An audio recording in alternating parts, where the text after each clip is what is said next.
All right, I think we're live. Welcome back, everybody.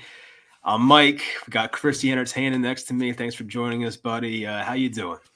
Doing good, man. Glad to be on here talking Giants with you. I think we missed last week. I went to the Eagles game and I was busy, obviously, because of the holiday and everything else. So excited to be talking Giants with you, hopefully during the offseason and the rest of this year. And hopefully the New York Giants get on the right path. I mean, it was nice to get a win against the Eagles. The first time we've beaten the Eagles twice in a row since 2007, which is insane to me. So if Judge has done anything, it's certainly been that.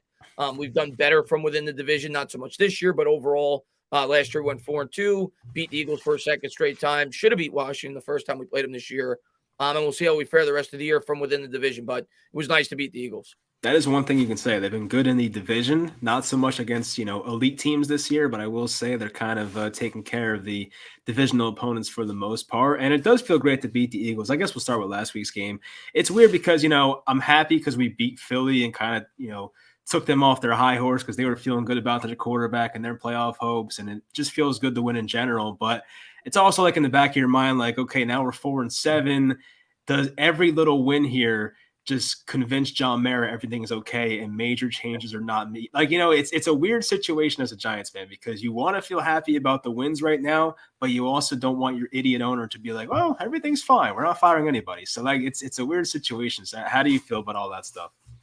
I think Gettleman's gone no matter what. I really believe that. And whenever you beat the Eagles, I'm ecstatic. I don't care. And I'm always going to root for my team to win. Do I understand where you're coming from and where some fans may be coming from that want changes? Absolutely. But from what Rappaport had to say, and listen, I've been a guy that's tried to stick up for Dave as much as I can. I can't do it anymore. I don't think that there was any justifiable reason why Dave Gettleman would be back at the end of the year.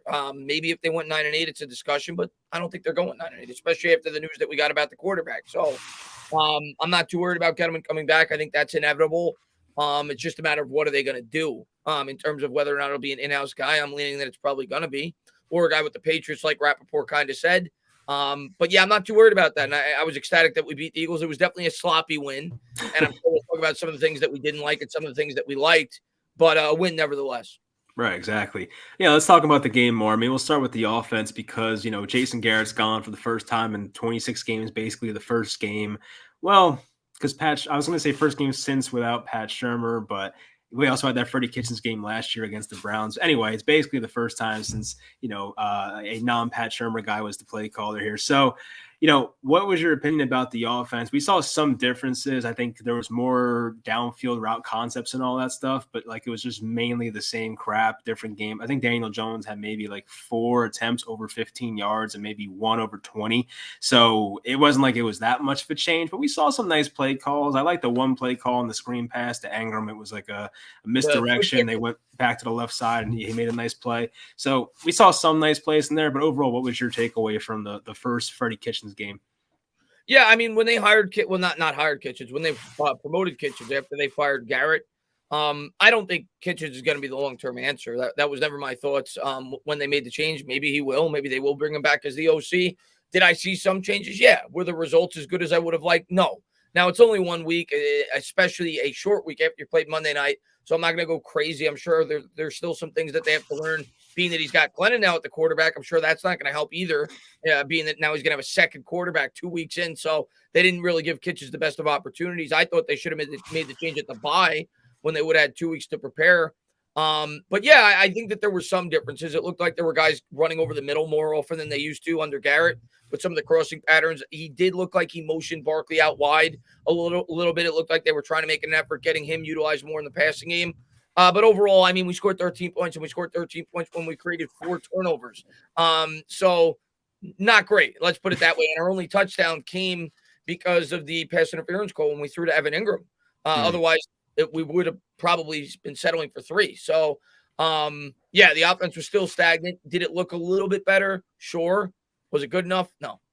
That's another reason I talked about, winning and John Mara not making the necessary changes. But it's also like winning this way is not sustainable, which is also like a thing we have to realize. Like you can't win scoring 10, 13, 16 points every game. We know that. And I just think we benefited from Jalen Hurts showing us who he really is. And it was a great day in the secondary for McKinney, who looks like a future star, hopefully. We'll talk about him later. But I actually wanted to talk about something you just brought up, and I forgot about it. how come the Giants, like this is such an inept organization, as we know, why did it take them one game out the bye to show them that Jason Garrett's not the guy? Why not give Freddie Kitchens 2 weeks to get used to this? Why did it take a game at Tampa on Monday and not the bye week? I don't understand how it was like 25 games of awful play calling from Jason Garrett, but that 26th game is what really set them over the top. I don't understand the thought process with that one there. The only thing that makes any sense to me is I think they were coming off a win. That's the only but I agree. It would have been the ideal time to do it. And then a report came out, and who knows how true it is. I'm leaning that it probably is, especially knowing our owner with John Mara, that Joe Judge wanted him fired halfway through last season.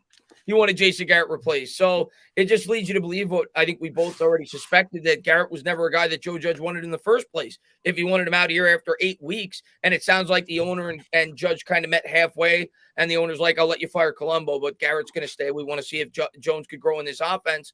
So it's just been a complete disaster. And I think it's just another instance where it goes to show you that John Mara has a lot more control over some of the decision-making with this team than a lot of fans may realize.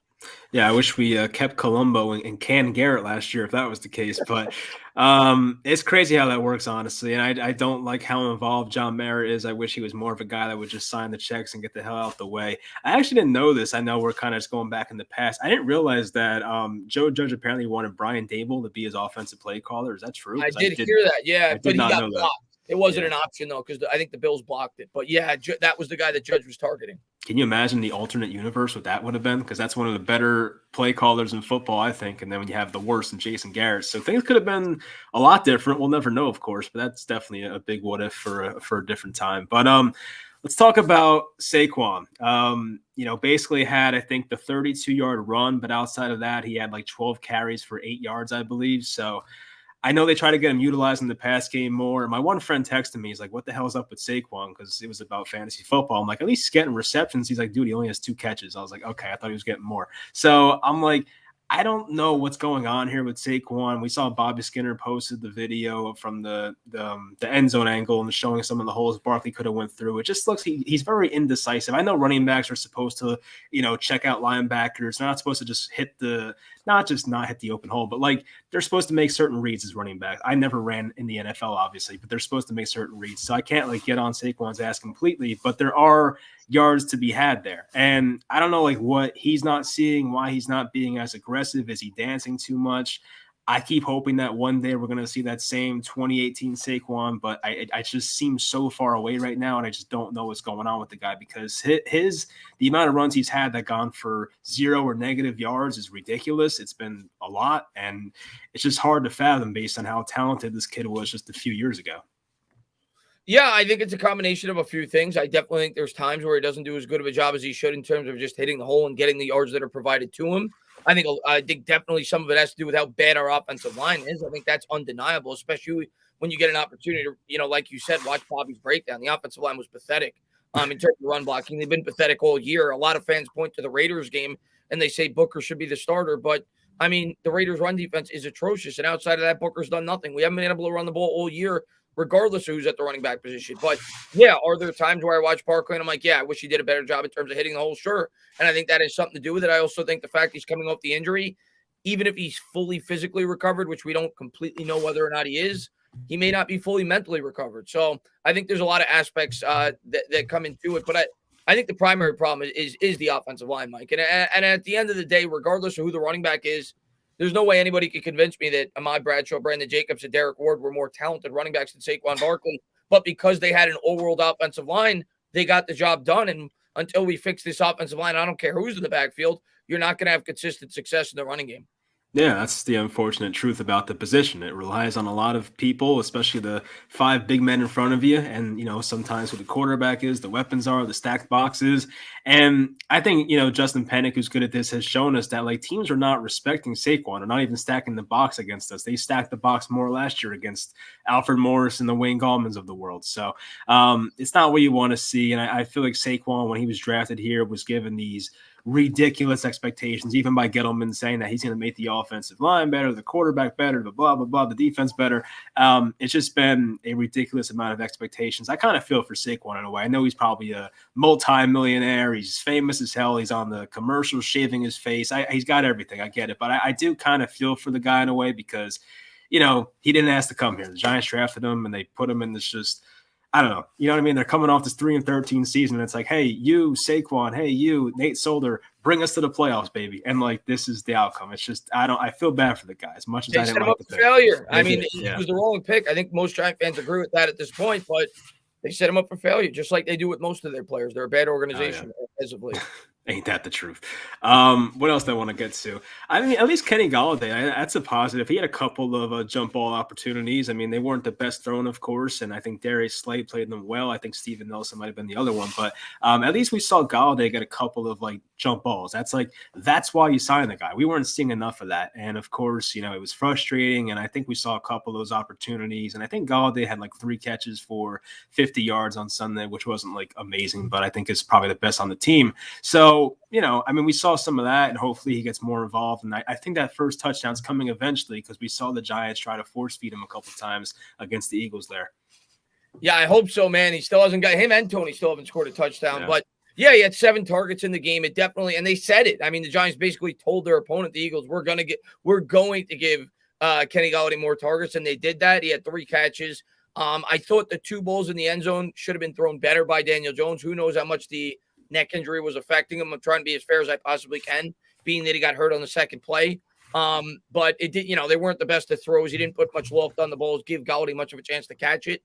But yeah, I guess it was encouraging to see that they're trying to involve their playmakers more than they have, which has basically been 0 over the last 3 or 4 games. Mm-hmm. I'll just read this out from from Twitter here. My Sports Update just tweeted about some of the Giants injury reports. The Giants have officially ruled out quarterback Daniel Jones, neck. We knew that. Adoree Jackson quad is also out. Sterling Shepard quad and Kadarius Toney quad are doubtful, so that's not good. I thought Toney had a chance, but guess not. I know Shepard was limited, but he's probably not playing either. So some more men down here against the Dolphins, who have been a hot team. We'll get to that matchup in a bit here. I was just talking about the Jones injury, actually. So, look, I don't care if you're a Jones person or not. This injury benefits nobody. I think as Giant fans, the only thing we want to see is just evaluating this kid. And if he's not on the field, you can't evaluate him. This kind of just makes the whole evaluation period shorter and gives us less to work with when the big decision has to be made in the offseason. And we were talking about it before. We don't know for sure if Daniel Jones is back. There's a good chance he is, but you never know. Maybe Joe Judge wants his own guy because Joe Judge, as I mentioned before, knows his ass is on the line in year 3. He's going to want his own quarterback. So we talked about that. Hopefully this is just a 1-week thing and we can get over it. It seemed like there was a chance he could play yesterday. There's been conflicting reports the entire, not a week, but the past few days here have been hectic with the Daniel Jones neck reports and all that. Now we got the big neck Glennon here on Sunday against the Dolphins. But, how do you feel about the Jones injury? How much will it impact the Giants on Sunday? And how long do you think he'll be out, even though it's a gut feeling at this point?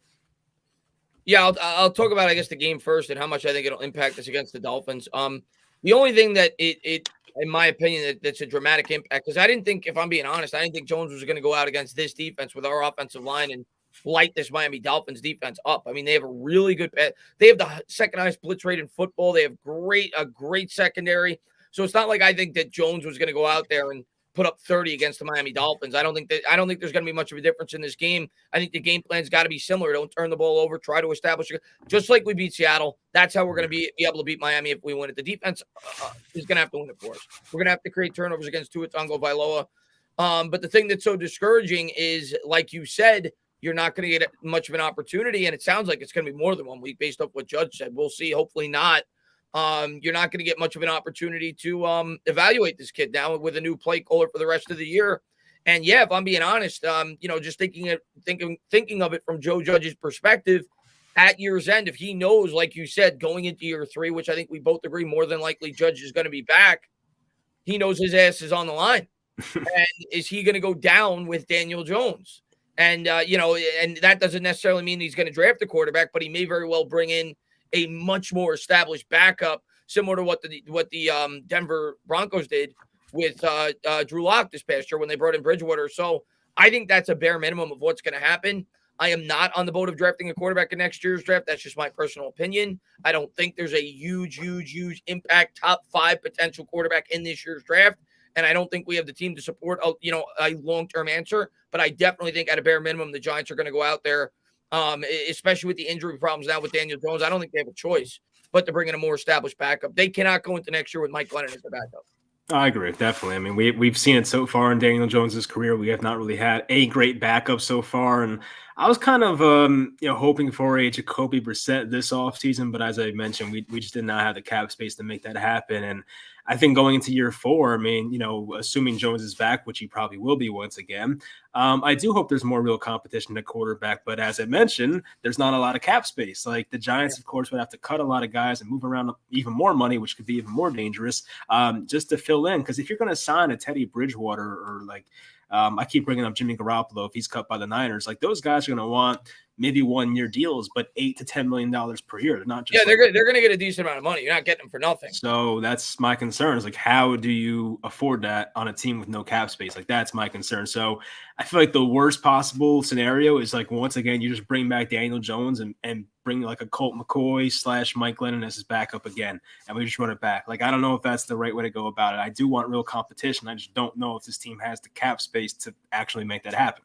Yeah, I don't know. If I'm Judge, knowing Daniel Jones' injury history, knowing that we haven't won many games with him at quarterback, I need a guy that I feel like if Jones goes down, they could step in and win football games, and a guy that could certainly compete with him. That's my mindset of what the offseason is going to be. Like you said, it's going to be tricky though, and maybe they do draft a quarterback. I don't know. I tell you what I would want to do. That doesn't mean that that's what the Giants are going to do, right? I wouldn't have drafted a quarterback in 2019 or 19 we drafted him, right? 19. I wouldn't have drafted a quarterback in 2019. It's why my reaction was the way that it was. I didn't think we had the team then equipped to be able to support a quarterback, especially. And to me, Mike, and maybe my opinion will change as the draft gets closer, this draft to me is eerily similar to 2019. Where in terms of the quarterbacks, where there's not it's known as a weaker quarterback draft class. There's not a quarterback in this draft that anybody's saying is the next Trevor Lawrence, the next Justin Herbert. There's not a higher upper echelon quarterback. So I'm going to go in with the same mindset I did to that draft where I don't want to reach on a quarterback pick. I think it's the dumbest thing an organization could do, and you don't force a quarterback pick to force a quarterback pick. But by the same token, it gives Judge more security if he does it. So it's going to be an interesting offseason. Yeah, I don't want to get too much into the quarterback class now. I mean, there's a couple guys that if the Giants did take them, I could get behind it as a fan. Like I love Malik Willis' skill set. I think he has a high ceiling. He's just definitely not NFL ready right now. I think the Pitt quarterback, what the hell is his name? I forget already. Pickett.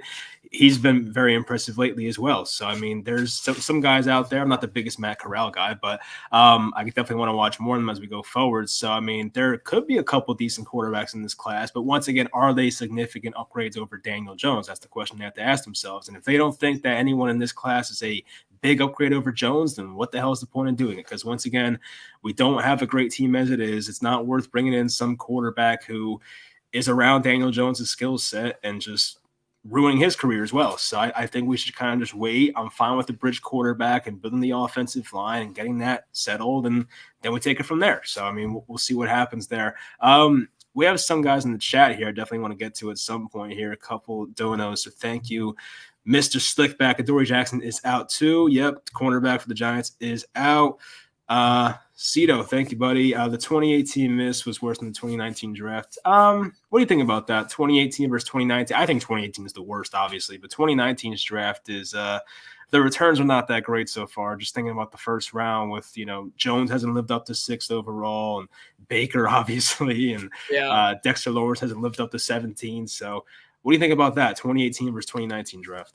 Yeah, to go back to a Pimp's comment, I think Adoree Jackson being out in this game is huge because he's our, we saw it against the Kansas City Chiefs with Tyreek Hill. He's our fastest corner. Jalen Waddle is a burner, and that's who I would have put on Jalen Waddle. I fear that Bradbury's going to have trouble keeping up with Waddle, and I'm sure we'll talk more about that game, coming up throughout the stream, but that's my biggest worry in terms of defensively, Jalen Waddle in this game, and I thought Adoree Jackson would have been paired up on him. I had a feeling he wasn't going to play this week, and obviously that's bad. As far as the 2019 draft class goes, listen, it ain't hot.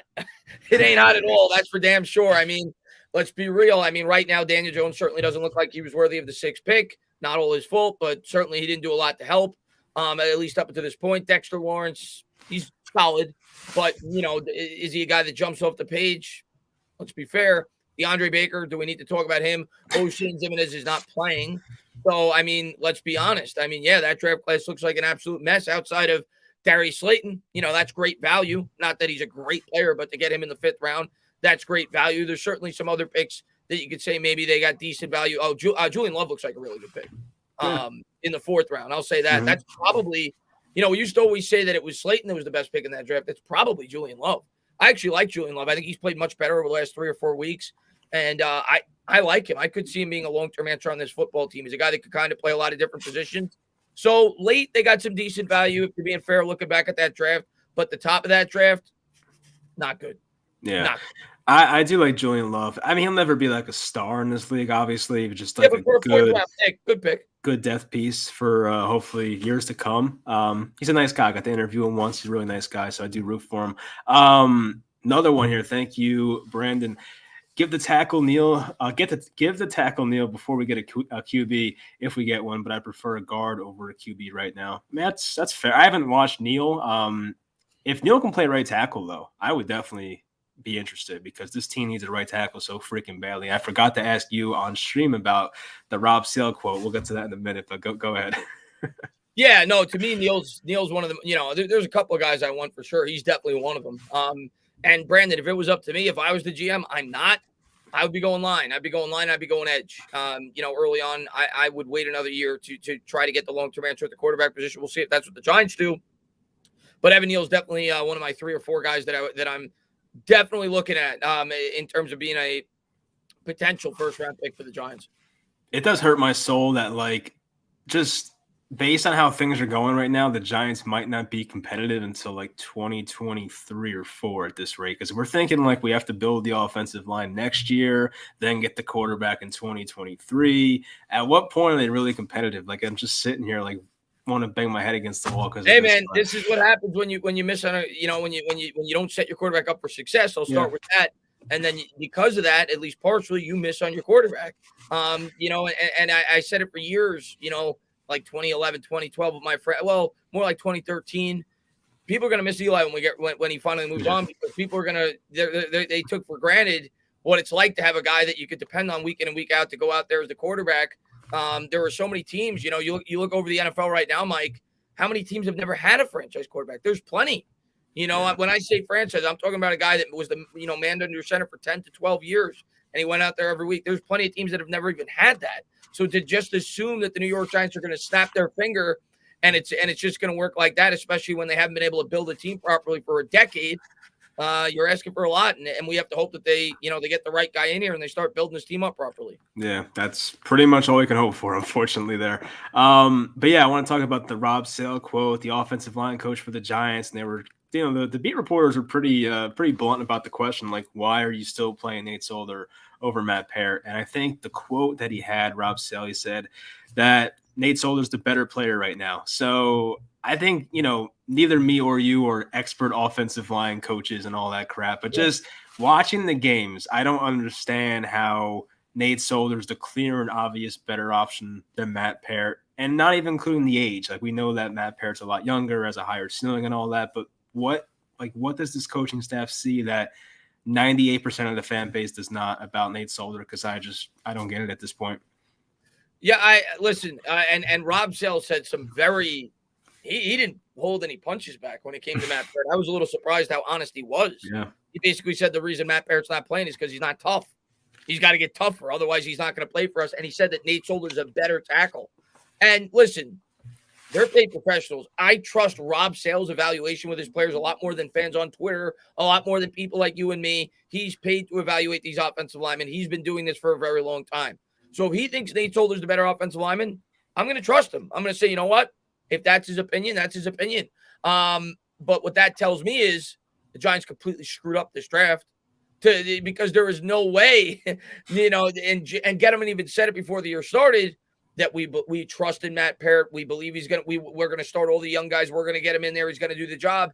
And for him not to be playing means that they misjudged Matt Parrott because they expect him to be starting this year. There was no way anybody could convince me that they thought that Nate Solder was going to step in and do a great job on the right side. So for them not to address the offensive line at all, knowing that Matt Parrott turned out the way that he has this year, means that they screwed up. I guess they feel Solder's better. I'm going to have to trust them on that. I guess so. I mean, yeah, what else can we say, right? We got to trust the coaching staff. But what does that say about Matt Parrott? The fact that this guy can't beat him out. It says a lot. And I had hope for Parrott. I was happy when he was taken. And it's just crazy how it's just he can't beat out 33-year-old Nate Solder, who took off a year. It just looks awful at times. I just don't get it. Julian Love, just wait until I win 5 Defensive Players of the Year in a row. I mean, look, Julian, go ahead. I would love to see that. You're doing a good job, Duct Tape. Picking up for you, man. There's a good pick. From Dustin, Judge going to keep taking pieces from the Bills to force Dable to come here. Just wish love listening to you. I can't read. I'm sorry. Love listening to you guys. Thank you, Dustin. Appreciate that. From Brandon again, Neal can play both guards and tackle, which is useful when we have the injury bug like the Eagles. Also, I like Linderbaum. I have not watched Linderbaum. Thank you, by the way, Brandon. But what do you think about Linderbaum? Have you watched him or no? Yeah, I've watched him a decent amount. Obviously, it's a little higher than centers normally go. Center, usually back end of the first round if you're going to take a high end center. But he's good, man. He's physical. I would sign up for him in a second. I'd prefer it would be with our second first round pick. Maybe we're picking 10 or 11, who knows? But Linderbaum is awesome. I wouldn't be upset at all if the New York Giants got Linderbaum. I know a lot of Giants fans like Nick Gates. 1, Nick Gates is not a true center. We kind of transitioned him over there. 2, Nick Gates has had 7 surgeries. So I saw somebody, I forgot who it was. Somebody on Twitter today said they still trust Nick Gates. I was like, I don't. I want Nick Gates to work out. I know he's a fan favorite. The only guy I trust in this line right now is Andrew Thomas. And even Nick Gates, when he played, I know he's a fan favorite. I know people love him. He's satisfactory. He's not like this all-world offensive lineman. He's okay.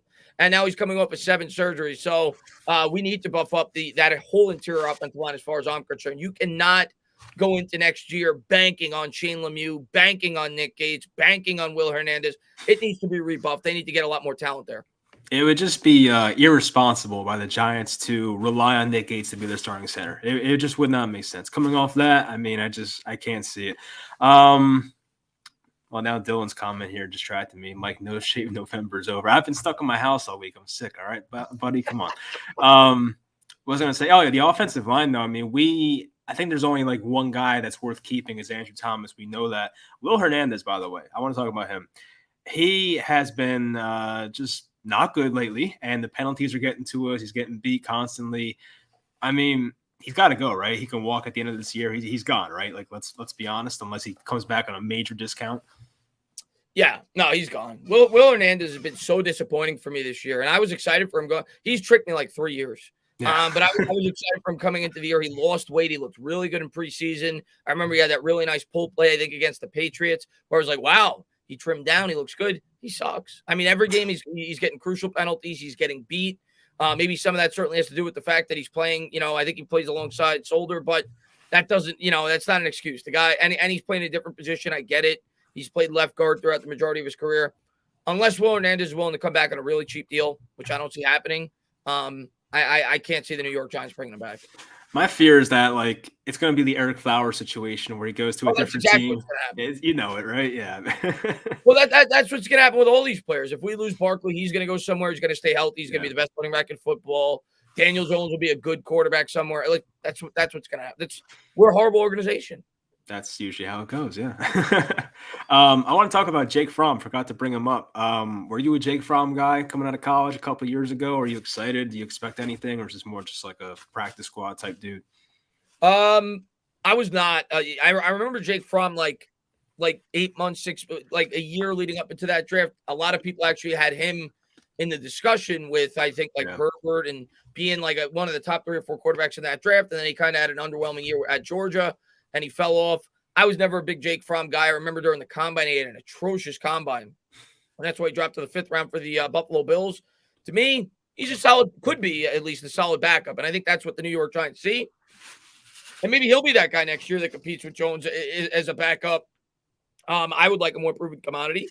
But Yeah, I don't think he's ever going to be a starter for the Giants. I don't, maybe we get a Mike White game like the Jets did for 2 or 3 weeks, and people start considering him as some fans get fooled into thinking he could be a franchise quarterback. No, he's a backup, but it's a solid pickup. I guess he's got some upside to be a solid backup. Yeah, I want to see like what he would look like, but we can't throw him in this week because it's too soon. And obviously, Glennon knows the offense, so that's not going to happen. But just we know what Glennon is, so it's kind of like disappointing. I do want to see what Jake Fromm has. I don't expect much because of the physical limitations and all that, but I don't know. There were things to like about him in college as a pocket passer, but once again, he was on a great team. Of course, he had Andrew Thomas and Isaiah Wilson used to be good at that time. So, and you know why we picked him up. He played for Georgia. Yeah, that's pretty much what we do these days, right?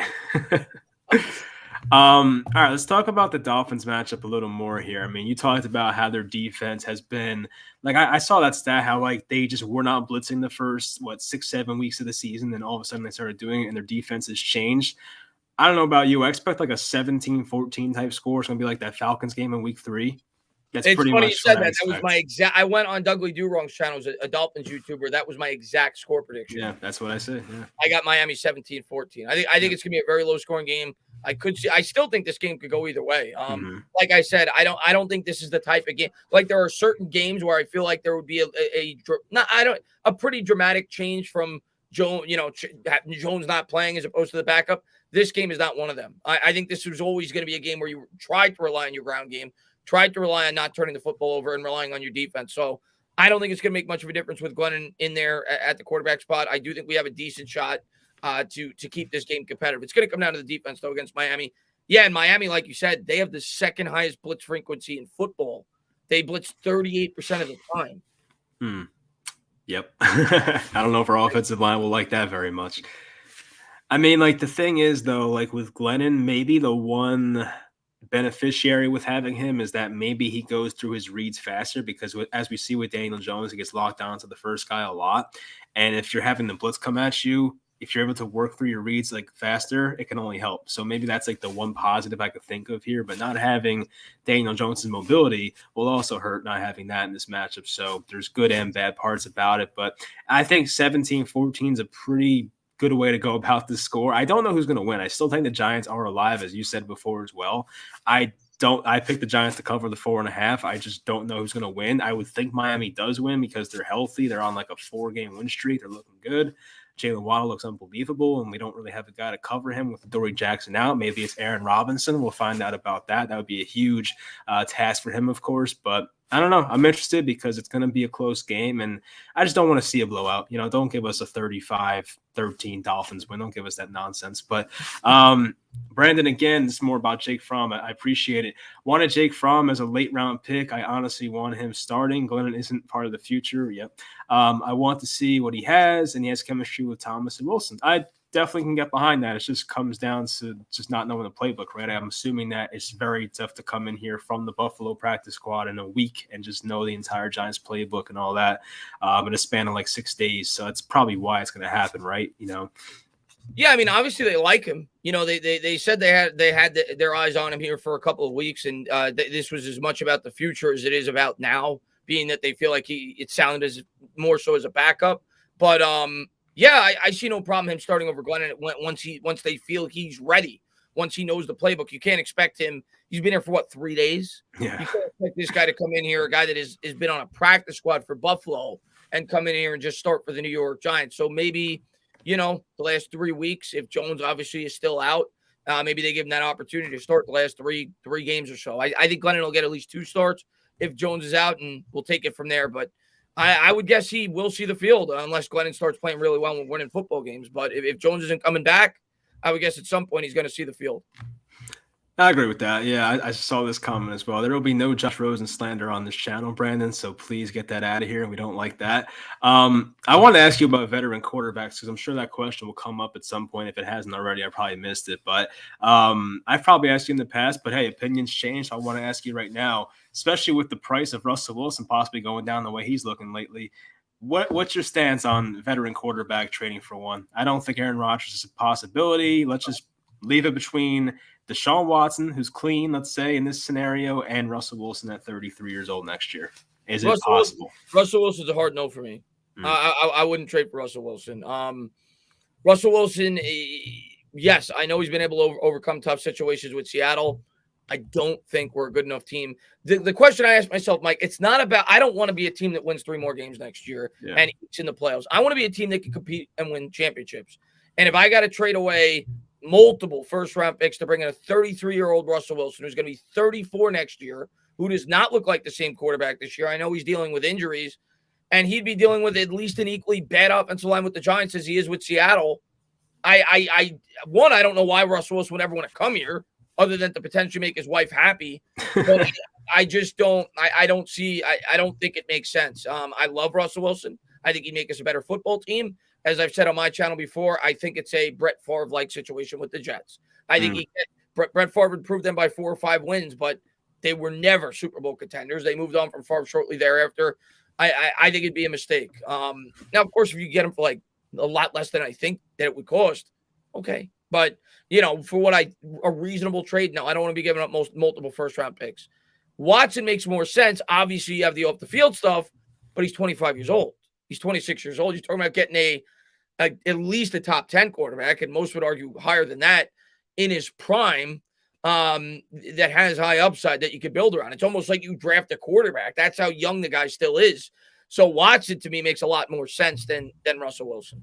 I get that, yeah. And as you mentioned with Russell Wilson and Sierra, they have that saying, happy wife, happy life. Maybe that's a good life decision move there for Russell Wilson to come to New York. I don't know. Maybe the Jets if Zach Wilson flames out. But, yeah, as much as I would love to have Russell Wilson, I do think he makes his team better by a few wins. I just don't think that Super Bowl ceiling's there. It's just like the Giants would basically be the Seattle Seahawks, but East. It's like they don't have a Super Bowl ceiling.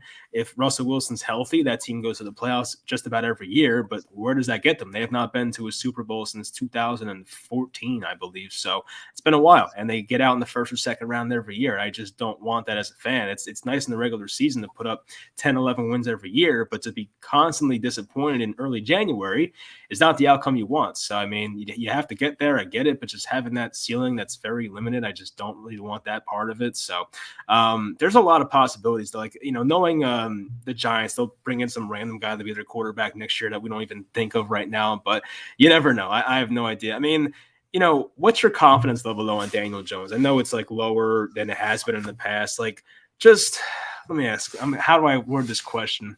Actually, I wanted to ask this question first. If I'm Seattle, right, and I call you up and I said, hey, I'll offer you, or you give us the Bears' first-round pick, you give us your second-round pick, and a fifth-round pick, and Daniel Jones, do you do it? For Wilson? For Russell Wilson, straight up, yeah. First, second, fifth, and Daniel Jones. Really? Yes. Okay. I think it costs more though. I don't think you're getting Wilson for just 1 first-round pick. Matthew Stafford got 2. Yeah. So I don't think you're getting Russell Wilson for just 1 first-round pick. If you get Russell Wilson for just 1 first-round pick, yeah, I would do it because I could still take an offensive lineman with that other first-round pick. The other question that you have to ask is, how does it affect the rest of your cap? Russell Wilson makes like $40 million a year. Yeah. So, you have to think all of that through as a fan and as a potential general manager in that scenario. I still would probably be a little reluctant to do it because I don't think he's a long-term answer. My confidence level on Daniel Jones is this. I could say all the things that I think are incredibly accurate about Daniel Jones. Daniel Jones was not set up well at all. Let's start off by saying that much like we failed Eli Manning over the last 7 years of his career, we absolutely failed Daniel Jones. And as a fan, that's why I was as upset as I was when we drafted him, because I knew no matter, he was not going to be good enough to overcome the situation he was presented with. And the Giants did nothing to help him out. They changed their coaches. They changed coordinators. It was a friggin' disaster start to finish. They rushed him in from the start. They only gave you like 2 starts. They completely mismanaged Daniel Jones, okay? Let's start off by saying that. My confidence level on Daniel Jones. Daniel Jones is not the long-term answer for the New York Giants. I am 100% certain of that. He is not going to be worth a second contract for the New York Giants. And the fact that, and it's not just his performance on the field, because, yes, I could point to his performance on the field and say there are a lot of variables. It's not just because of Jones. I do think Jones has some nice tools. I do think he has a pretty good arm. I do think he has mobility. I do think with the right support system, he could win football games. I still believe that.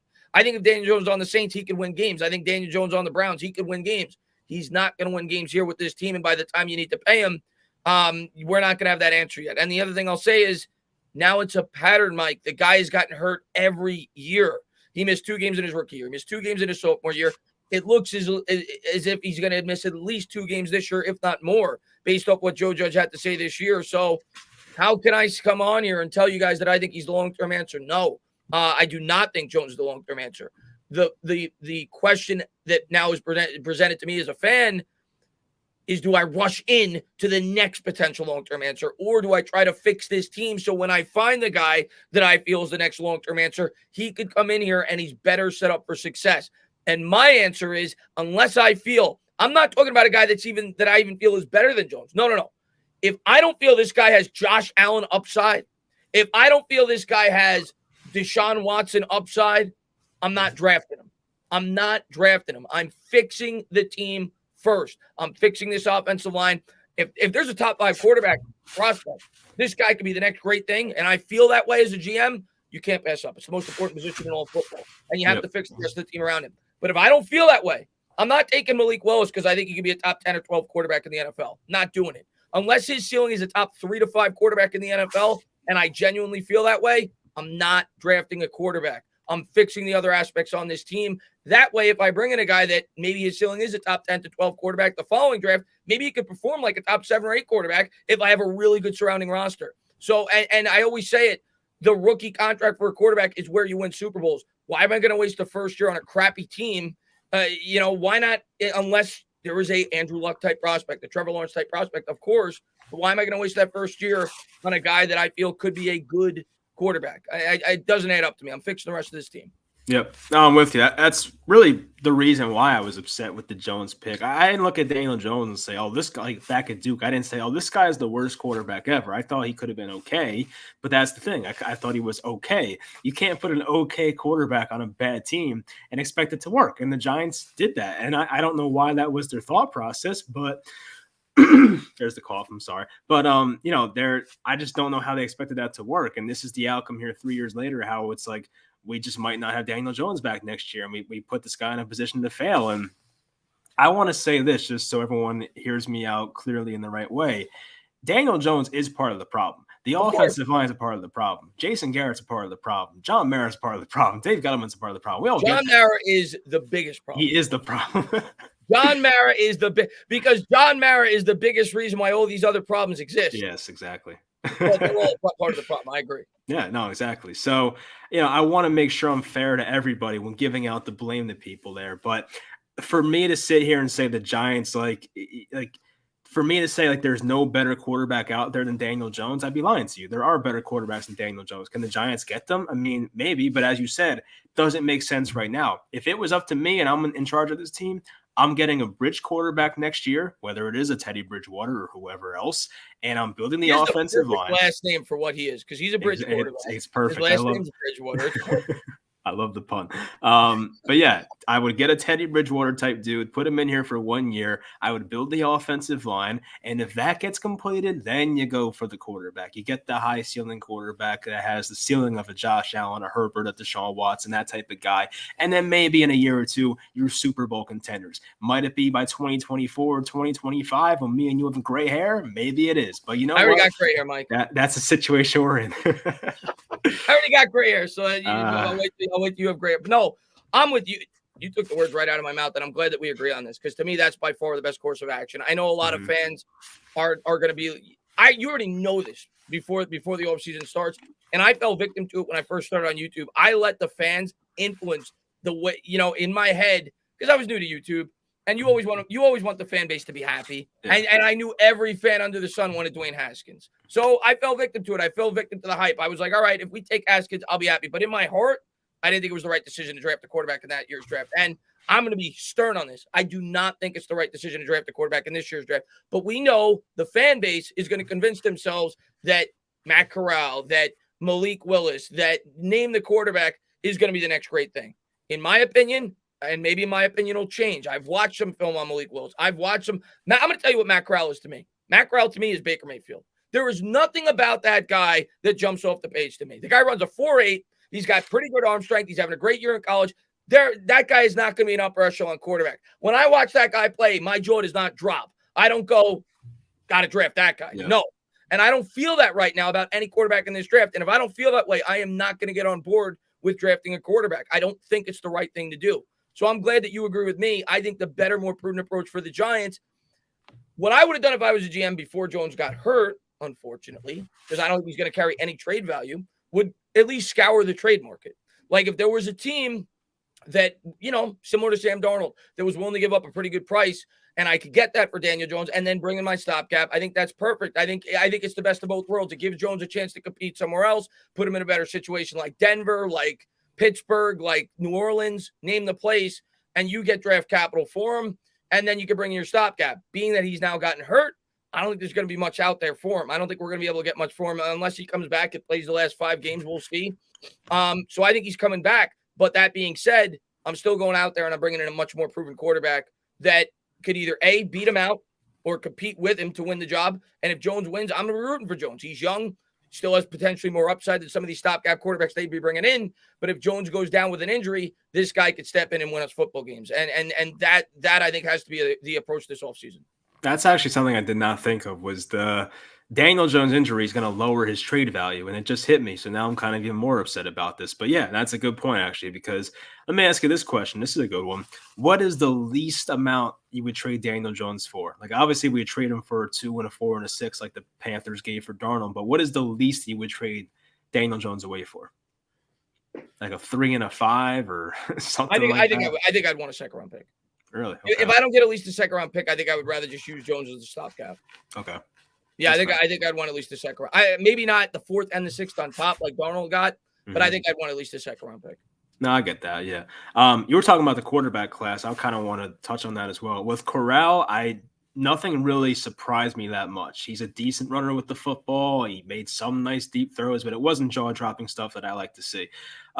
With Wills, I saw a few like, holy crap, that was awesome type plays, but you also see some very stupid interceptions. And then with Pickett, it's like he's a very like smart quarterback, and I like that, of course. He's a smart quarterback that shows ceiling plays. That's a guy that I think I can get behind, but how does he do behind a bad offensive line and a bad team? That's the question. Like Kenny Pickett going to the Mac Jones situation probably has a great rookie year. Kenny Pickett going to the Giants situation of this year might flame out of the league in 3 years, So like that's the whole thing. So the Giants, they have to be very careful about that. I wouldn't pass on a great quarterback just to pass on him because your team is not good enough. As you mentioned, if you think there's an Andrew Luck, a Trevor Lawrence type dude out there, you get him. All right, you don't pass on those guys. But if they're borderline about this, quarterback class, just punt it and go for Bridgewater. Yeah, I've watched the 2 guys you said. I know Pickett's been getting a lot more plays, so I watched him a little bit.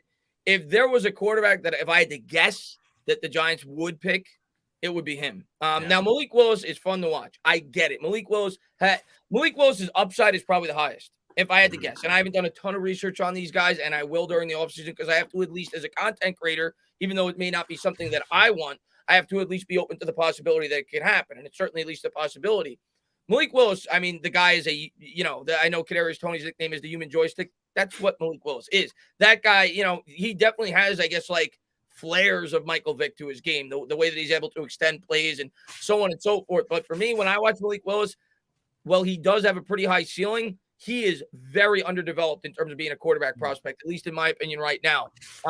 And for me, he's not good enough for me to be able to ignore the other holes on this team for me to take a quarterback with a top 5 or 6 pick in this year's draft, because I don't think we have the support system to maximize what he can bring to the table. I would say he probably has the highest ceiling. If I had to guess the guy that the Giants would be interested in if they were going to take one, it would be Kenny Pickett. I think that would be the guy. But again, to me, his upside isn't high enough to warrant taking a quarterback in this year's draft. Yeah, I want to see more. there are some high upside plays, but I want to see more of them. Greg with 2 G's. Thank you, my friend. Actually, 3 G's if you think about it. But Giants are never, well, I guess, good on offense. Only win with killer D. Absolutely. Yeah, as I said, you can't win games 13-7 every week, and it's just it may have worked in the 80s, but it's not going to work in today's NFL. I'm sorry. Maybe if you had the Baltimore Ravens defense. Maybe. We don't got that.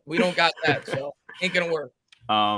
But yeah, something has to change, obviously. And I saw someone say before, like, what if the Giants offense with Mike Glennon puts up 25 plus points or something? How would that make us feel about Daniel Jones? That'd be a pretty crappy feeling, wouldn't it? I feel like there's fans that like the Malik Willis crowd and the people that just want to draft the quarterback no matter what. They almost want Glennon to start and play good so they could laugh and say, see, we got this. That's not going to change my opinion. I'm not going to force a quarterback pick to force a quarterback pick. Yeah.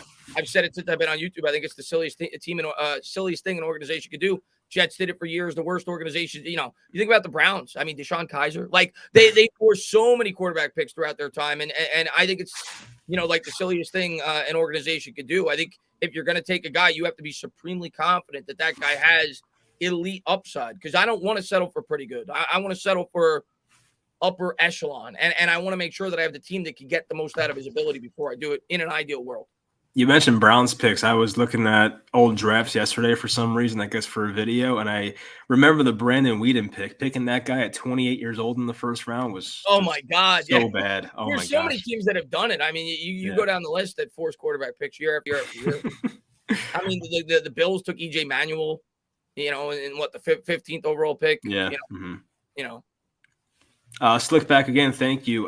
Sam Darnold was hurt and they got a good return. That is true. Sam Darnold's had a few injuries in his Jets career. Yeah. I don't remember. Did he finish the year hurt last year? I don't even remember. He probably did. He sprained his shoulder, and then I don't know, because I remember when they beat the Rams. I think that was Flacco, wasn't it, a quarterback? So he may have finished the last couple of games, but he was out late in the year. I know that. I can't. And listen, I know that Darnold was very highly thought of coming out of college. Obviously, people are hyping him up to be like the next Andrew Luck. But I can't believe the Jets got what they got for him. But it just goes to show you, for people that don't think that Daniel Jones, if I'm Sean Payton, can I convince myself that Daniel Jones could be a good quarterback in my system? Yeah, I think he could, honestly. So all it takes is one or two teams to be out there and be like, yeah, this guy could at least be a 2 or 3 year answer and win me football games. And I feel like that's what Carolina felt about Sam Darnold. So I wouldn't be shocked. Obviously, the injury may hurt that potential, but I wouldn't be shocked that there was value out there for Jones. Man, these coaches have big egos. Like, they're going to be like, oh, yeah, I can make that guy work in my system. So, we're going to find somebody. It just depends what the offer is. What else did I want to get to? There was one about, injury-prone players. I hate injury-prone players. I know it's not their fault. It's a pretty rough game. But, man, I can't stand when players can't stay on the field. And I've seen this said on Twitter. It's very true. It makes us miss Eli Manning very much. As much as Eli kind of made us want to bang our heads against the wall sometimes, it was very just great to have him there every week and know he was going to be there no matter what. So now seeing our quarterback miss games the past 3 years, it's like kind of miss that guy. So it's, it sucks. Injuries are part of the game. I know it's part of the game. And a lot of people said, well, Jones runs, and I get it. That puts him more open to injuries, whatever it may be. And that's true. But it really does, make you realize how valuable it is and we'll never have another Eli. That's not going to happen. You're not going to have another guy that has 220 consecutive starts or whatever. It's just not going to happen. It's not realistic. But it really does make you realize how valuable durability really is. I mean, this guy's now missed 6 games. Well, I'm assuming he's going to miss at least 2. And really, he missed almost a full Cowboy game as well with the concussion. He's missed a lot of time so far, just 3 years into his career. No, definitely. From Cito, once again, thank you. Only quarterback I would want is Wills. I would use the second first to trade down to the mid to late first. Then if Willis is there, get him late first, early second. I don't know if he's fallen that far, because I feel like a team's definitely going to fall in love with him and take him in the top 10. That's who knows? Usually how it goes. Who knows, right? Lamar Jackson. Yeah. Who knows, man? Me, I'm not going to want to. I can already tell you, I'm almost certain I'm not going to want to take a quarterback no matter what. Yeah. Because I don't think I'm going to feel. Maybe I'll be wrong. Maybe the fans will convince me. I don't think they're gonna. I when I look at these quarterbacks, none of them make me drool. And for me to draft a quarterback to the situation we have, that quarterback has to make me drool. None of them make me do that. And I recognize Willis has upside, but for me, I want to fill in the other needs on this team before I bring in a quarterback that I like, but I'm not in love with. Yeah, I'm with you definitely.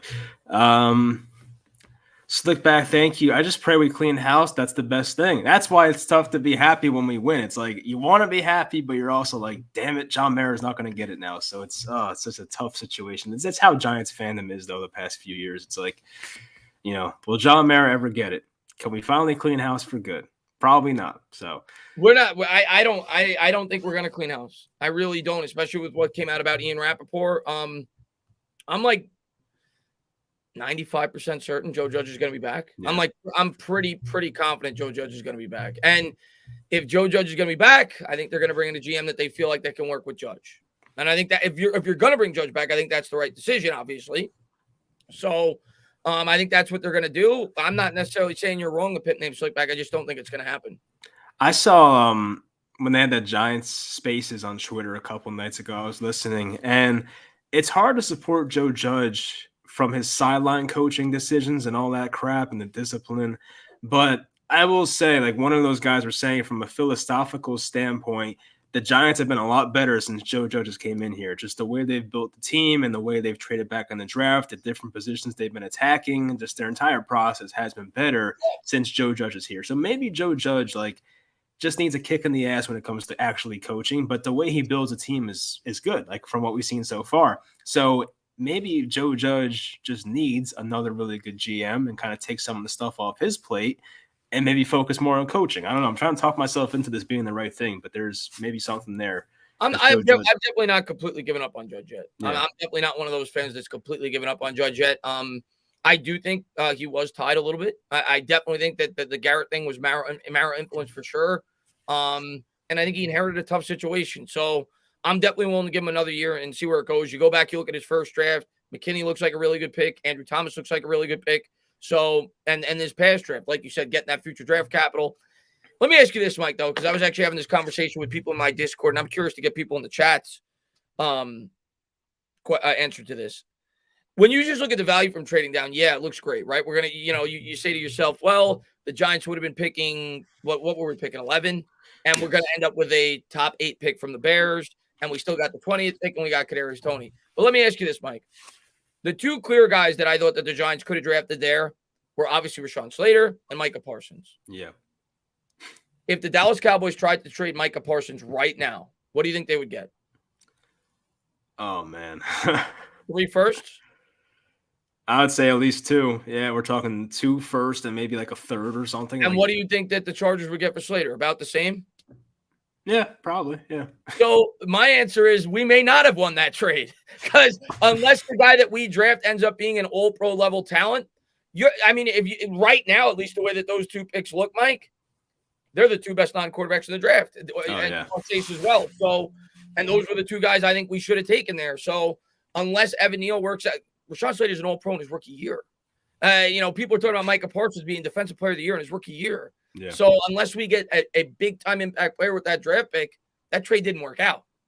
It just sucks because I love Parsons so much as a prospect, but I also love the trade back, and I also hate the Cowboys. So seeing that Parsons is tearing it up on the Cowboys is like they're on national TV all the time. It's just tough to watch, and they got themselves a great player. That's an interesting thought, though. I mean, I don't regret anything, and I'm hoping that once the Bears pick actually comes around in April, we'll be very happy about it, and we'll have the Micah Parsons of 2022 and maybe the what's his name, left tackle, I forget his name now, Slater of 2022. So maybe we'll find our guy, but as of right now, as things are developing and their careers are playing out, it's just looking like they benefited from us trading down. So it is what it is. I mean, I don't know. We'll see. I still think we got good value. Don't get me wrong. Yeah. But it hurts to say that we could have taken Rashawn Slater or Mike. Absolutely.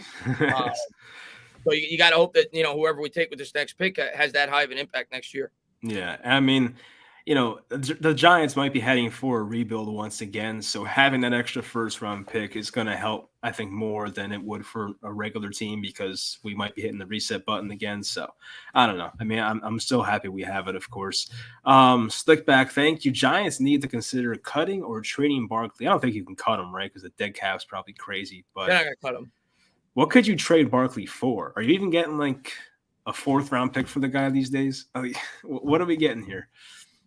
And you have to extend him to a big contract after you trade for him. That's the thing. Nobody's trading for Saquon.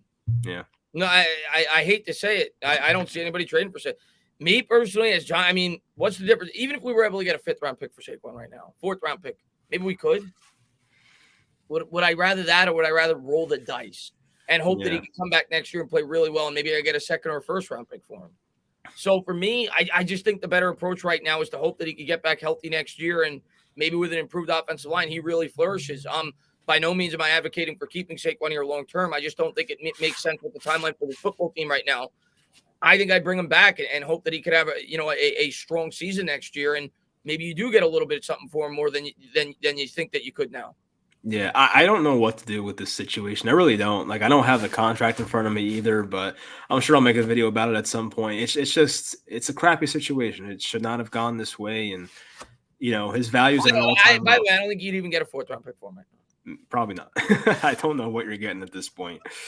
Had to read this name choice. Juicy White Man. Okay, Nate Solder makes me miss Chad Wheeler. Well, that's not good. And Chad Wheeler's a terrible person, by the way, so that's not what we want to see. Oh man, we had some characters at right tackle over the years. When was the last time the Giants had a good right tackle, Chris? Like I think I was a newborn baby. No, yeah, I mean, no, but I would say I'm trying to remember. I think it was the right tackle in 2011. Definitely the 2007, 2018. But I'm trying to remember who was the right tackle in 2011. I can't remember off the top of my head. Might be that team though. Yeah, that's what I was thinking too. I don't even know who it is. I'm gonna look right now. I'm trying to remember who the right tackle is. Slickback, thank you. Giants strategy in the draft needs to be best talent on the board. If Stingley Jr. or top defensive talent is there, take them. Don't just force the need for offensive line. I actually agree with this. I mean, I love taking positional. Kenzie, by the way, I didn't mean to interrupt you. Was on that team. So who was it? Oh, McKenzie. Okay. Kareem McKenzie. So yeah, he was the last. I do agree with this philosophy. I'd hate to reach on a player just because of a certain we need to get an offensive lineman type thing. Like if they think Derek Stingley, I think it's Derek Stingley, is like this elite Jalen Ramsey type dude out there, I wouldn't pass on him just because he's not an offensive lineman. You know what I mean? So I think best player available is usually the way to go, but the Giants will have more of an emphasis on offensive line. If they're between like 3 guys and they're all in the same tier, let's say, because I think teams usually do tiers with these prospects, and one guy's on the offensive lineman, they're probably going with the offensive lineman. But in a situation where like Stingley's the best guy on the board by far for them, I'd hope they wouldn't pass on him. I would agree with that. Because if we're picking like 8th and Stingley drops, yeah, and there's no elite offense, say Neal's got, say like your top 2 or 3 offensive linemen aren't there, but if it's close, you take the lineman. Mm-hmm. If it's close, you take the lineman. If it's not, you go with the best available player. I agree with you on that. Yeah. The one guy I don't want though, I forgot his name, the safety in this draft. I don't want to draft the safety in the top because everybody's going. Yeah, he's like a top 5 prospect in this year's draft. I don't want that. I do not want to take a safety that high. Yeah, no, I'm with you, especially with the whole Jamal Adams thing. 2 first-round picks for that guy didn't go too well. Was Justin Pugh at right tackle ever? He might have been for 1 season. I forget. I think he was. He played left tackle 1 year for a little bit. Left guard, obviously. I don't know. Maybe. He played everywhere. I like myself Justin Pugh. It's a shame he couldn't stay healthy all the time. Once again, back to availability. Is cornerback a need, though? I'm thinking about it now because – Bradbury's here under contract next year. You think so? Long term, it definitely is a need. Yeah. It may not be the most immediate need, but it's definitely a need long term. I mean, I think it's possible Bradbury could be cut next year, to be honest with you. Mm-hmm. It would save us $13 million. And my guess is he won't be, but I don't think he's going to be re-signed, especially if you bring in a new GM. So, I don't want to take a corner. But let's start by saying that. I want to either. Here's what I'm going to say to what he said. I think we're going to be picking high enough, Mike, where there's going to be a close enough edge or a close enough offensive lineman where I'm not going to want to take him. Okay. The cornerback. Yeah. That's what I'll say to that. I think there's going to be there's a decent amount of edge rushers that I like at the top of this draft. There's a decent amount of offensive linemen. So I'm almost certain I'm going to want either an edge or an offensive lineman. Yeah, I'm definitely agreeing with that. Yeah. Juicy White Man again. Thank you. The Giants not drafting an offensive lineman wouldn't be so bad if so many of the free agent offensive linemen have been hits for other teams that the Giants choose not to pursue. Yeah, there's, usually there's good offensive linemen in free agency every year. It just seems like we picked the wrong ones. I mean, we've had some decent hits of like Cam Fleming and Mike Remmers that kind of work out, but not like every time we sign like a big name free agent, it usually doesn't go well. I guess Kevin Zeitler's trade went pretty well. He cost a lot. So there was that. Yeah, Zeitler was okay. Mame and Solder didn't go well. No. Listen, I always think the best way to build an offensive line is through the draft. And just the team in general, but specifically the offensive line. I think it's through the draft. I think, yes, can you find good offensive line? Yeah, but usually the best ones you're not going to get an opportunity to sign because the teams keep them. So once in a while, maybe one guy, will scratch the surface. But I'm always a guy that wants to draft offensive linemen. Yeah, it doesn't have to be done a specific way. I mean, there's offensive lines that are, completed through free agency. I think the Browns are an example. Like when Jack Conklin was signed and added at right tackle, their offensive line became great. McKenzie for the Giants. McKenzie was a good one. Yeah, exactly. So there are situations like that. But yeah, I don't want to have all 5 offensive linemen as free agency signs. That would not work out well. So, all right. Do we want to wrap up soon? I mean, talk about the Dolphins game, trying to look for more chats here, but we'll talk about the Dolphins game real quick. We talked about our score prediction, obviously, but what's your expectations for the offense for Mike Glennon? Are you expecting, I saw someone had a stat line of 144 yards and 3 interceptions for Mr. Glennon. Do you expect something that bad, or do you expect something reasonable for him, an average game? If we can't run, yeah, which I hope we can. I doubt we're going to be able to. The Dolphins have been really good against the run as of late. I think Glennon's going to be in for a tough day. The good news is I think Tua is going to be in for a tough day too. I think our defense is going to create some turnovers. But yeah, I mean, Glennon's a guy that he has no mobility. You're talking about a team that blitzes 38% of the time. You're talking about an offensive line that couldn't block me. I expect a lot of max protection from the Giants, a lot of conservative play calling, as it should be. Going up against a team like this with a backup quarterback. But yeah, I don't expect Glennon to go out there and light the world on fire. In a perfect scenario, we're able to do what we did against the Seahawks with Colt McCoy at quarterback. I don't really see that happening.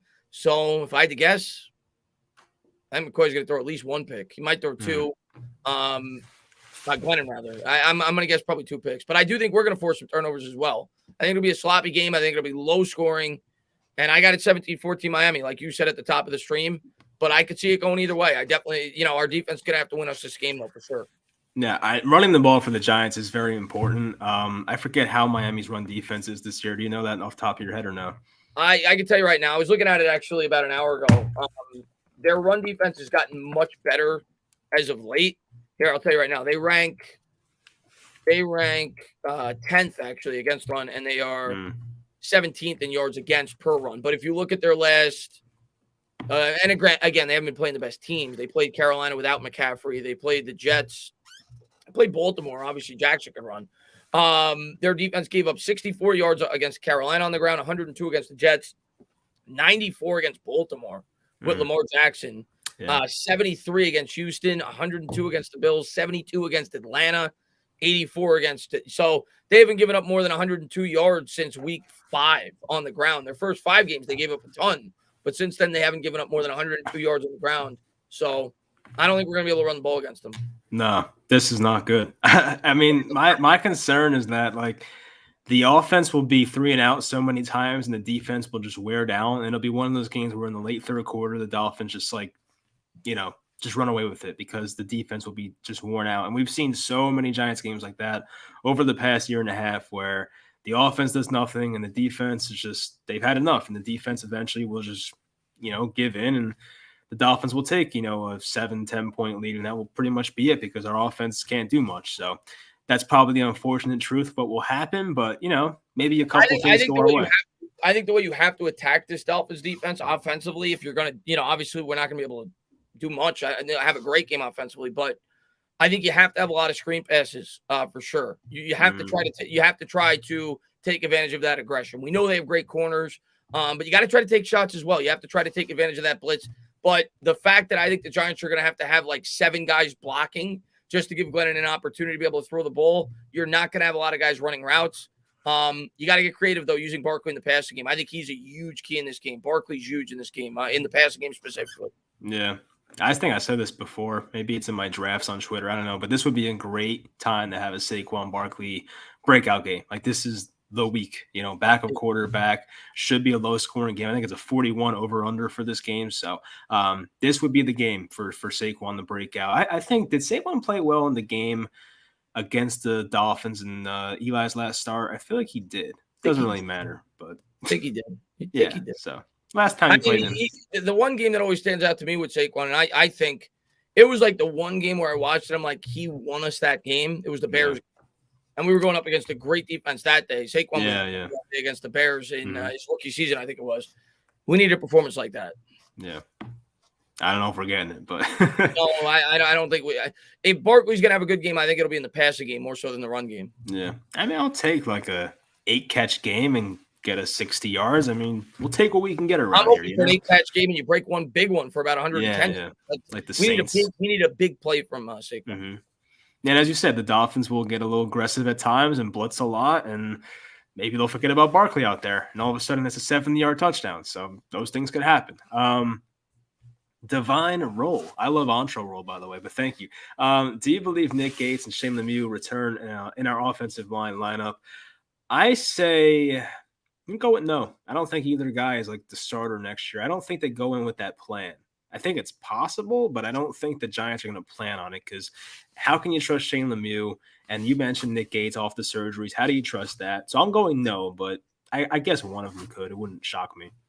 I think, yeah, if I had to guess, just because I don't think they're going to be able to bring in 4 new offensive linemen in one offseason that are going to start, one of them will probably be the starter, but I don't have confidence in either one of them long term. Anybody, I know, I like I said at the top of the stream, I know people love Nick Gates. Nick Gates had 7 surgeries.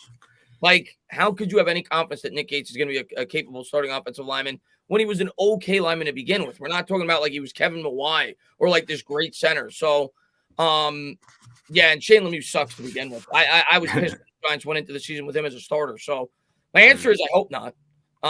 But my realistic answer is more than likely one of them will probably be starting next year, or at least to open the season.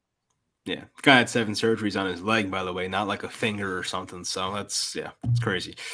Jackie Chan, thank you. McKinney All-Pro. I mean, that's tough. I mean, the All-Pro team is very slim over there. I don't know. I mean, he would have to be the best player at his position to be All-Pro. It's for the entire NFL, right? Not just like. I think it's the entire NFL. So you got like Kevin Byard and Simmons with the Broncos. There's a lot of good competition. I don't know. Yeah, I'm looking at it right now. He's actually tied for the lead with safeties for the most interceptions in football, but he's tied with 2 other guys. He's tied with Byard and he's Jordan Poyer of Buffalo. Yeah. So he's tied for the lead. Will he be an All-Pro? Probably not. I think he'll be a Pro Bowler though. He's had a great year for the Giants. Yeah. Sometimes those young guys don't get the recognition right away, and the older guys who have been there for a while will get that recognition. That's usually how it goes, unless it's like a spectacular year. But he might get there one day. I do think that. I think McKinney has a high ceiling, and he'll be here for a while. McKinney looks like a great pick. He does, yeah. He looks like a great pick. Even in the center field position too, which is nice to have. Which we didn't think, by the way, when we drafted him. Yeah, he was more a box player, yeah. Type safety. Mm-hmm. Antoine Winfield, yeah. Yeah, I liked Winfield too, but all right, let me read a few more and make sure I didn't miss any. If Glenn somehow wins this game, oh, there's you, Chris. The fan base will go crazy. They absolutely will. They'll say that Daniel Jones sucks and blah blah blah blah blah blah blah. And it will not be a good look for Daniel Jones. I will say that. No, but I don't want it to be because I want us to win. I hope we go out there and we have a great game. It's another tough thing. We can't just be happy with wins. There's always something going wrong when we win games. You know that. Yeah. All right. I think that's going to do it, guys. It's been over an hour. Appreciate you, Chris, for joining me here. Appreciate you guys on short notice here. We weren't planning on going live, and then Chris was kind of just like, hey, just go live. And I was like, all right, sure, let's do that. So anyway, appreciate you guys for being here. And Chris, you can close us out. Yeah, no, thank you to everybody for being here. Let's hope we go out there and we get a win. We're 4-7. We'll see how long Jones is out. Doesn't look great right now, especially from what Joe Judge had to say. So, we'll see. We'll see if Glennon can get the job done. And, hopefully Jones is back out there sooner than later. But I'm not going to bank on it. I'm going to prepare for the worst and hope for the best. Yeah. Hopefully get a win. We pull closer to that last spot. And hopefully we finish the year strong and his defense continues to progress. And hopefully Kenny Golladay catches his first touchdown this year. That'd be nice. But, yeah, thank you to everybody for tuning in. And, Mike, of course, man, thanks for having me on. We'll talk Giants next week. Of course, yeah. Kenny Golladay, let's make it happen. Let's get this win on Sunday and keep the season alive because I do think if they lose, it's probably over. So let's get this win and not have the season end in early December. We'll talk to you guys next time.